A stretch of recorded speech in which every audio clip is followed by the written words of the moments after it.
The Virginia Beach mass shooting is the latest massacre to shake up the country.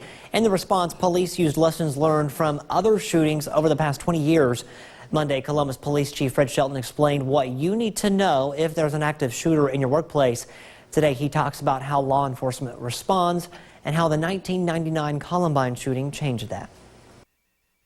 Unfortunately, the words active shooter have become too common as mass shootings continue to rise.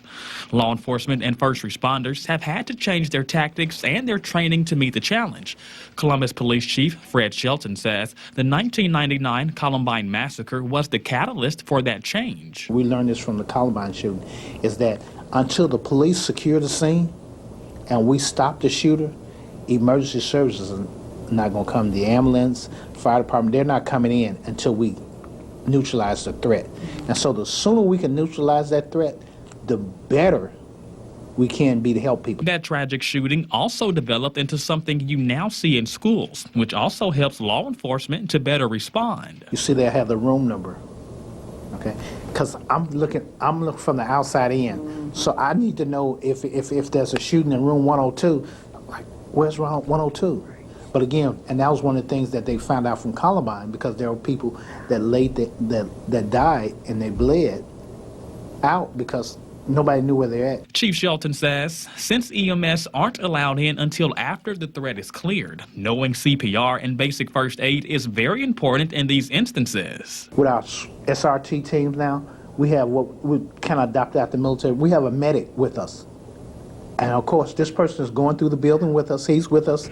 He doesn't have weapons, but he's going through with us. And we come up on a person that needs help. He can do a quick triage, put a bandage on, and we keep moving. Shelton says if you ever find yourself in an active shooting situation and you can't get out, there are a few things you can do to protect yourself. On top of that, Shelton says you can also do things to help first responders. One includes calling 911 on your phone and leaving the line open for dispatchers so they can relay what they're hearing to responders.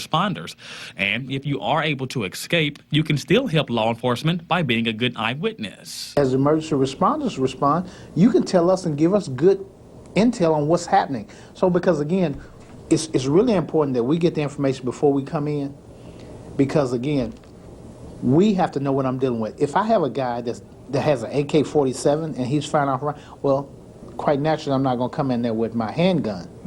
I need something else.